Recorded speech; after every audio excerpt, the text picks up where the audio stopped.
జనాభా దామాష ప్రకారం నిధులు కేటాయించాలి.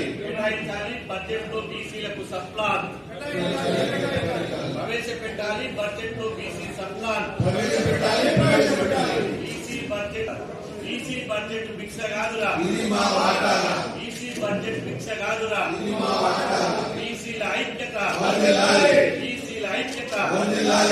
మీటింగ్ లో వారు మాట్లాడుతూ రేవంత్ రెడ్డి గారు స్వయంగా చెప్తున్నారు పద్మశాలి గర్జనలో, మొన్న ఎగ్జిబిషన్ గ్రౌండ్ లో జరిగినటువంటి పద్మశాలి గర్జనలో, బీసీలారా మీకు ఏం కావాలనో, నాకు ఎలాంటి కోరికలు లేవు, నాకు ఎలాంటి అలవాట్లు లేవు, నా బిడ్డ పెళ్ళయింది, నాకు కుటుంబ భారం లేదు, నాకు చిన్న వయసులోనే ముఖ్యమంత్రి తెలంగాణ రాష్ట్రానికి 2వ ముఖ్యమంత్రి అయ్యేటువంటి అవకాశం వచ్చింది, నాతో పని చేయించుకోవడం మీ బాధ్యత, పని చేయించుకోవడం మీ బాధ్యత, పని చేయించుకోలేకపోతే మాత్రం మీరే తప్పు, బీసీలదే తప్పు, పద్మశాలిదే తప్పు, నాది తప్పు కాదన్నాడు. నిజమే, మేము నిజంగా ముఖ్యమంత్రితోటే పని చేయించుకుంటాం, ప్రతిపక్ష నాయకులతో పని చేయించుకోలేం.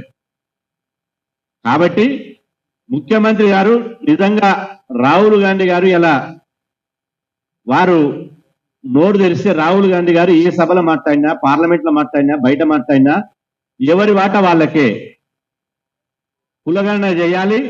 ఆ కులగణన ప్రకారం విద్యారంగంలో కానీ, ఉద్యోగ రంగంలో కానీ, బడ్జెట్ లో కానీ, రాజకీయ రంగంలో కానీ, చివరికి పోస్టింగుల్లో కానీ ఎవరి వాటా వాళ్ళకి దక్కాలని చెప్పి రాహుల్ గాంధీ గారు, ఏఐసిసి అధ్యక్షుడు మల్లికార్జున ఖర్గే గారు పదే పదే పదే పదే చెప్పారు.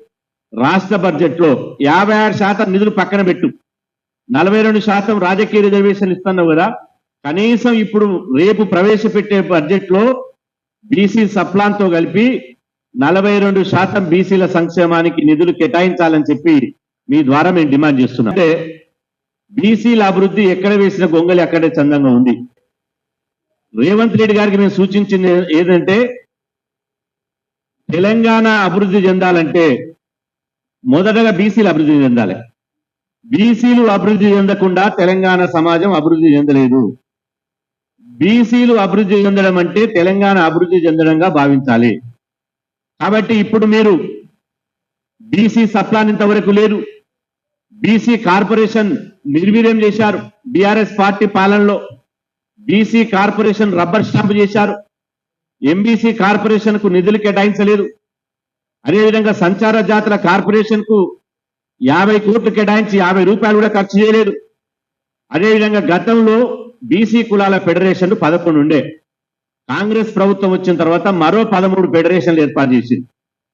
మరో 13 ఫెడరేషన్లు ఏర్పాటు చేస్తే గతంలో ఉన్నాయి 11, ఇప్పుడు 13, మొత్తం 24 ఫెడరేషన్లు అయినాయి. ఆ 24 ఫెడరేషన్లకు ఇప్పటి వరకు పాలక మండలి లేదు, బడ్జెట్ కేటాయింపు లేవు, కార్యాలయాలు లేవు, కేవలం కాగితాల మీద జీవోలు తీర్చింది తప్ప దాని మొత్తం ఆ పాలక మండలిని నిర్వీర్యం చేశారు. కాబట్టి ఆ పాలక మండలిని మీరు వెంటనే నియమించి ప్రతి ఫెడరేషన్ కు 100 కోట్లు కేటాయించి 100% సబ్సిడీతోటి రుణాలు ఇవ్వాలి.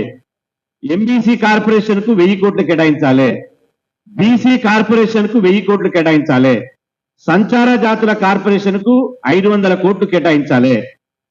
వీళ్ళ కేటాయిస్తేనే బీసీలకు ఉపాధి దొరుకుతుంది. గతంలో దళిత బంధు పెట్టి కేటాయించరు, ఇప్పుడు బీసీ బంధు పెట్టి బీసీ సప్లాన్ ద్వారా 100% రుణంతో బీసీ సప్లాన్ అమలు చేయాలని చెప్పి మేము అదే కాకుండా కాంగ్రెస్ పార్టీ రాహుల్ గాంధీ గారు సోషల్ జస్టిస్ పాటిస్తా ఉన్నారు. దానిలో భాగంగానే హృదయశాంతి గారికి మల్లిసి కూడా ఇవ్వడం జరిగింది.